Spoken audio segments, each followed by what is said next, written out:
자, 이번 시간에는 네 번째 프로토타입 유형에 대해서 진행해 드리겠습니다. 자, 네 번째 유형은 두 번째 그런 디자인과 굉장히 유사한데요. 자, GMB 프로토타입을 보게 되면 일단 이제 두 번째 유형이 있습니다. 자, 두 번째 유형을 보게 되면 그러면 일단은 GMB 타입이 단일색을 가지고 있는 그런 유형이고요.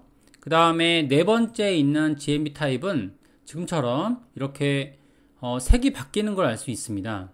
자, 이런 내용에 대해서 네 번째 유형으로 제작을 한번 해볼게요. 자, 관련된 사이트는 간단하게 저희가 이제 벤치마킹을 한번 해보면 SK매직 서비스 센터라는 사이트에서 이렇게 만들어진 걸 볼 수 있는 거죠. 자, 간단한 유형이긴 하지만 이제 디자인적인 어려움이 약간 있기 때문에 디자인 이런 프로토타입 유형으로 만들어 놓은 거고요. 자, 마찬가지로 작업 방식은 GMB 언더바 프로토타입 4.html로 진행을 하면 될 것 같습니다. 자, 그러면 본격적으로 한번 제작을 해볼게요.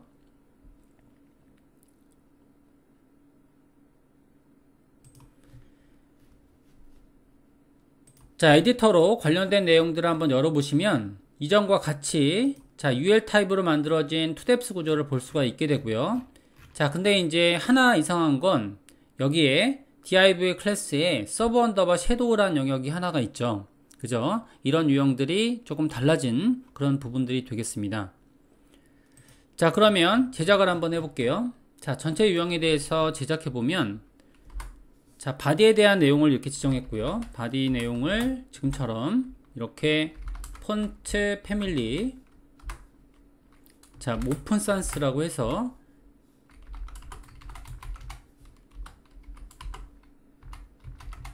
이전과 마찬가지로 제작을 해놨고요. 그 다음에 폰트 사이즈는 12M 지정을 해놨습니다. 자, 그 다음에 이제 컨테이너 유형을 보게 되면 자, 컨테이너 유형에서는 일단은 이제 오버플로우 기능을 지정을 해놨는데 여기에 대한 설명은 저희가 이후에 이루어져야 될 것 같아요. 자, 내비게이션 영역을 만들었습니다. 내비게이션은 저희가 그 아래쪽에 있는 컨텐츠가 있죠. 따라서 저희가 이제 포지션을 지정해 놓은 거죠. 자, 포지션은 지금처럼 앱솔루트로 지정했습니다. 자, 높이는 100 정도, 그리고 앱솔루트니까 위드가 지정이 돼 있어야겠죠. 위드 100%. 그 다음에 하이트는 40이고요 40 크기는 이전에 가지고 있던 그런 원뎁스 높이가 되겠고요. 그 다음에 오버플로우는 히든. 자, 그 다음에 텍스처 라인은 센터고요.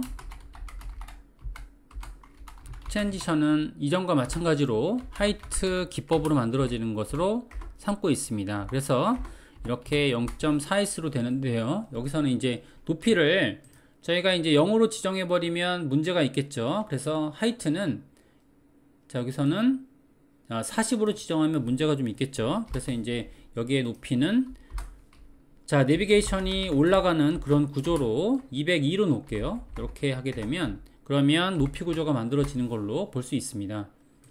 자, 물론 이제 여기에 따른 내용들은 내비게이션에 후보했을 때 이렇게 높이가 하이트가 202가 되도록 만들어진 그런 내용이 되겠죠.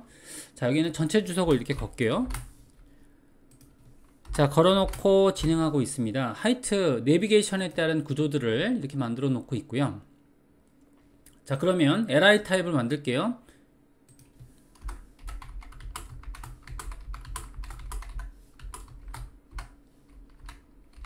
디스플레이는 인라인 블럭으로 제작을 했고요.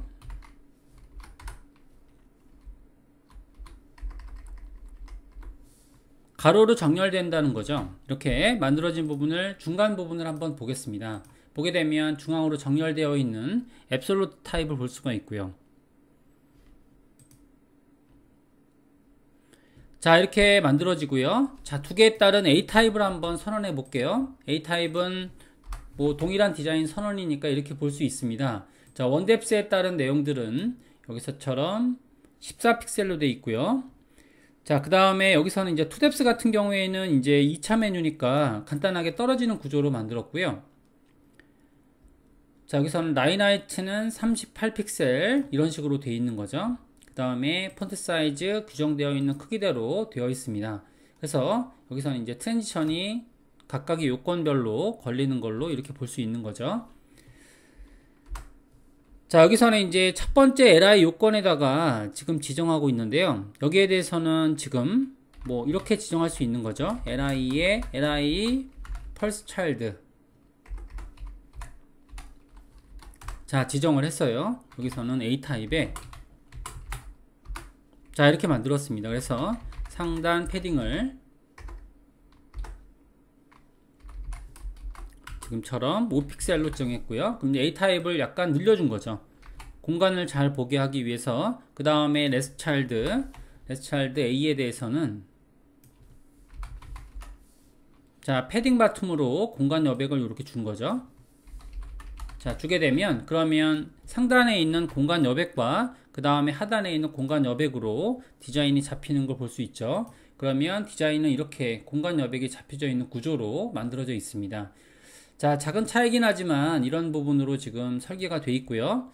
자, 그 다음에 이제 보게 되면 여기서 저희가 내비게이션 구조를 보게 되면 배경색이 들어가 있지가 않아요. 이전에는 배경색이 들어가 있었죠. 그죠? 배경색이 들어가 있었는데 여기서는 배경색이 들어가 있지가 않습니다. 자, 구조를 한번 만들어 보면 이렇게 돼 있고요.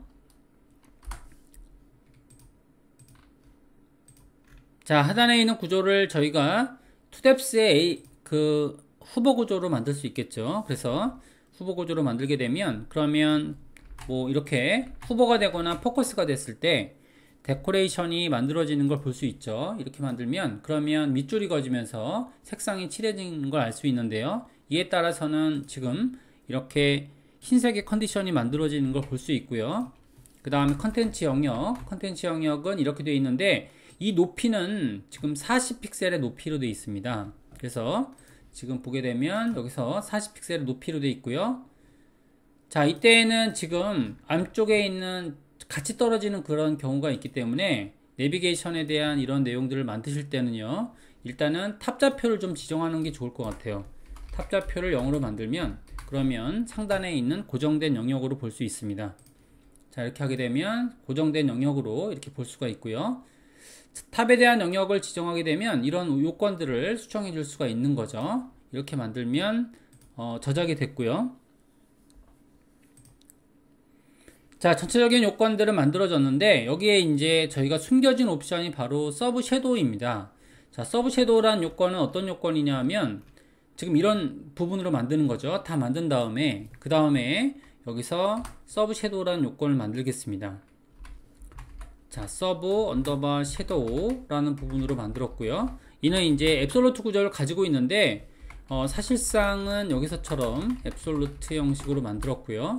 그 다음에 left는 0이고요. 그 다음에 탑은 40픽셀인 거죠. 자, 이걸로 봐서는 원뎁스에 있는 높이대로 고정되어 있는 그런 유형이 되겠고요. zindex는 지금 보시면 10입니다. 자, 이게 되게 중요한데요. 자, 여기서 보게 되면 저기 내비게이션의 zindex를 한번 볼게요.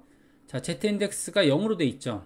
이렇게 지금 내비게이션의 zindex가 100으로 돼 있어야 됩니다. 이게 zindex가 100이고요. 그죠? 100으로 돼 있죠. 근데 이제 서브 섀도우라는 요건은 지금 10인 거죠. 더 낮은 위치로 돼 있습니다. 자, 더 낮은 위치로 이렇게 돼 있고요. 그 다음에는 위드는 100%. 자, 100%로 지정돼 있고요. 자, 그 다음에 하이트는 0인 거죠. 그죠? 그 다음에 백그라운드 컬러는 샵 F99 이렇게 만들어졌습니다. 그리고 트랜지션. 자, 트랜지션이 주어지는데요. 여기서는 지금처럼 어떻게 주어지냐면 하이트에 0.4s로 지정했습니다. 이렇게 지정해 놨고요. 자, 근데 이제 서브 섀도우가 걸리는 그런 방법에 대해서 한번 알아보면 그러면 내비게이션에다가 마우스를 올렸을 때 그랬을 때 다음 요건이 서브 섀도우거든요. 그러니까 서브 언더바 섀도우 이런 방식으로 걸려져 있어야 될 것 같아요. 이렇게 걸려져 있으면 그러면은 지금처럼 하이트가 162가 되는 거죠. 이렇게 162픽셀이 됩니다. 여기에는 이유가 있는데요. 162라는 요건은 아까 전에 말씀드린 대로 전체 크기는 202거든요. 202 크기가 되는데 이는 기본적인 내비게이션 원뎁스 크기 더하기 162가 된다라는 거죠. 이렇게 요의 산술 결과가 202가 된다는 거예요. 자, 원뎁스의 기본적인 높이 구조는 40이고요. 그 다음에 서브 섀도우가 가질 수 있는 최대 크기는 162가 되기 때문에 이는 전체 지금 내비게이션이 가지고 있는 높이랑 일치하게 되는 거죠. 이렇게 일치하게 되면 그러면 여기까지 보시면 자, 원래는 이제 오버플로우 지금 기능이 쭉 올라가 보면 자, 내비게이션을 이제 원복할게요. 그러면 내비게이션의 기본 크기가 40이죠. 자, 이거를 주석 걸고요. 그 다음에 여기에 대한 주석을 해제하겠습니다. 자, 그 다음에 여기에 있는 주석도 해제하겠죠. 이런 식으로 해제하게 되면 그러면 내비게이션에다가 마우스 올렸을 때는 본인의 크기는 202가 되고요. 그 옆에 있는 서브 언더바 섀도우 클래스에 대해서는 162를 만드는 거죠. 이렇게 만들게 되면 그러면 마우스 올렸을 때 이런 식으로 컨텐츠가 내려가는 걸 볼 수 있습니다. 자, 여기 배경색이 조금 문제네요.